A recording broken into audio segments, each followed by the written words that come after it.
Hey guys, we came to the dacha to liquidate the pool for the winter, and witnessed a very unusual situation.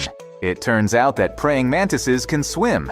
Who would have thought it? And judging by the skills for the insect is not unusual. It seems that he regularly participates in swimming. The mantis is so confident in the water. When we offered to help him, he immediately took advantage of our services. No one has been swimming in the pool for a long time and has not cleaned the water, so there are some animals here. Perhaps the water creatures have attracted the attention of the green insect, which is famous for its hunting. There are two large species of bugs in the water here that may have attracted the attention of the praying mantis, the water bug and the backswimmers. And there's more than a dozen of them. It's also called a water wasp or a water bee. The peculiarity of the backswimmers is that it often comes up to breathe. It's likely that it could have made the praying mantis swim. We took some insects with us when we drained the pool, and already in the studio, we will try to examine the backswimmers more closely.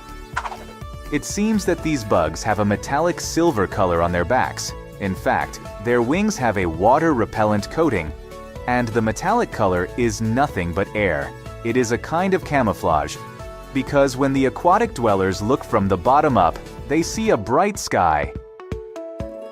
Despite the fact that the backswimmers can be eaten by fish, it is a pretty good hunter itself. It eats mosquito larvae, waterflies, small tadpoles, and even flies that have fallen into the water. That's why we fed the flies to the backswimmers.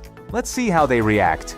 As a rule, the hunting style is to swim up to the victim from below and sting it. They say it feels like the sting of a bee or a wasp, hence the second name, water wasp. Backswimmers swam up to the fly several times, but we didn't find out if they were able to inject their venom. By the way, notice how big the backswimmer's shark's eyes are. It really does look a lot like a wasp or a bee. To see if the praying mantis could catch animals from the pond, we made a makeshift terrarium with a pond in it, and we put in two backswimmers and a water bug. One of the backswimmers is already trying to get out. I'm sure it will be easy prey for the praying mantis, wouldn't it? The other one is already out of the water and will probably fly away in search of a new body of water. By the way, yes, the backswimmers are very good flyers. Here you can see it jumping out of the water, ready to fly away, but the ceiling does not allow it to carry out its plan. Let's launch the praying mantis and start observing. The insect literally jumped right out of my hand and into the water. It really is some kind of water mantis. It's so eager to swim, and now it's sitting on the bank washing itself. So far the mantis is more interested in its appearance. I guess not everyone likes to be in the sand. Nevertheless, the mantis's movement attracts attention. 10 minutes later, the mantis came back to the water and watched.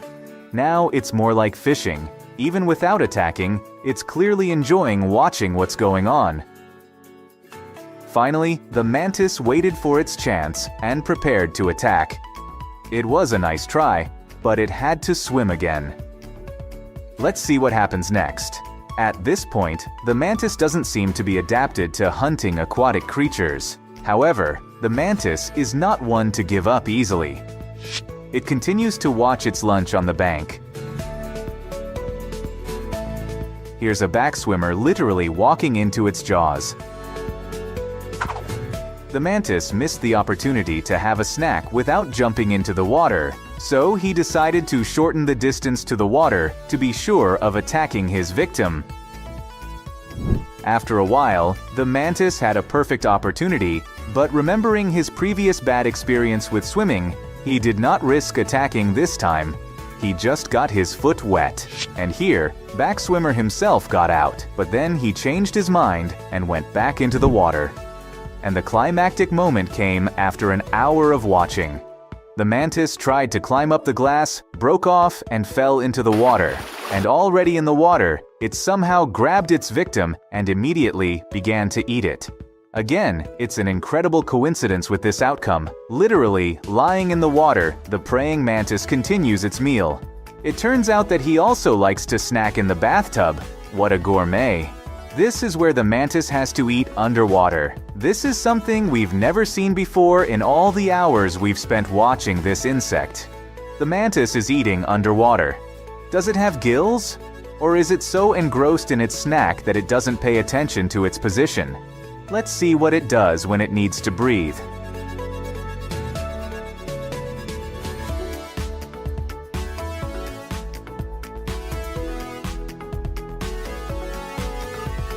When the praying mantis realized it was drowning, it decided that life was more important than hunger and abandoned its prey.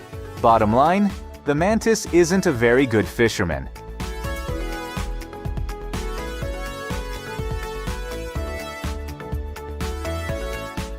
I wonder if the mantis will ever eat fish meat. I mean, we gave it a fishing trip, but what if it doesn't eat fish at all? We'll have to test it. And we're going to test it on salmon. We're not going to give the praying mantis a piece of fish like that. We're going to keep an eye on its figure, so we'll cut off a small piece of fillet. That will be enough. So the praying mantis is up and running and ready to participate in a new experiment. Here's the praying mantis. Here's a piece of fish. Here's a piece of fish on a string in front of the mantis. As we know, the mantis is attracted to moving objects. Its vision and focus of attention are arranged to fixate on insects moving in space. But instead of an insect, we have a piece of red fish. The praying mantis noticed our efforts and even became interested. We tried to provoke the mantis for a long time until we put the fish right in front of its face. If I were a mantis, I would have pounced a long time ago. It should be noted that the mantis is not indifferent to fish. It eats the fillet with pleasure. Moreover, when we began to pull the string, imitating the victim's desire to get out, the mantis began to hold the fish with its paw.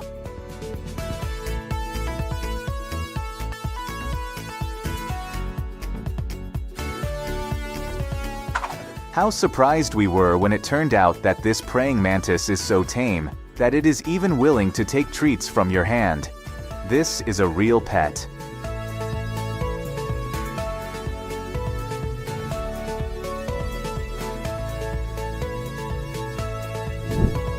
Let's move on to the next experiment and change the fishing conditions.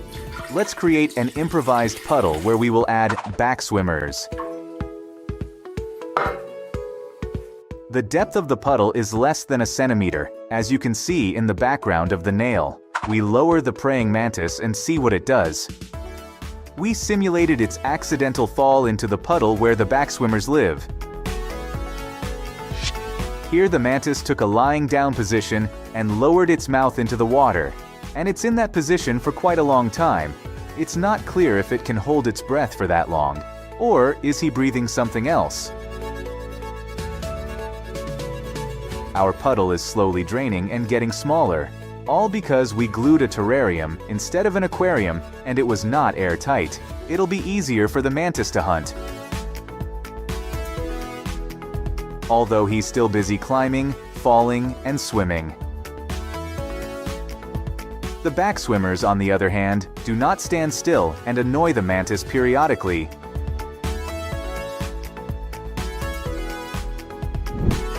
The mantis has decided it's time to adapt and learn to breathe underwater. How else to explain its desire to keep its head underwater? When curiosity gets the better of him, he must tense his neck and raise his head.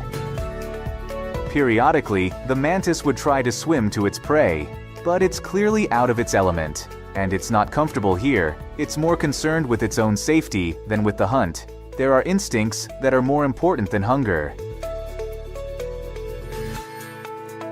The backswimmers are so unafraid of the mantis that they're willing to approach the predator themselves.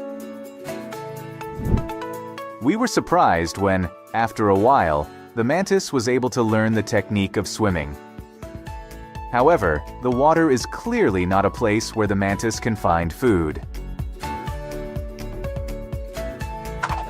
And the most interesting thing we discovered during the experiment is where the mantis exhales air, an unexpected discovery.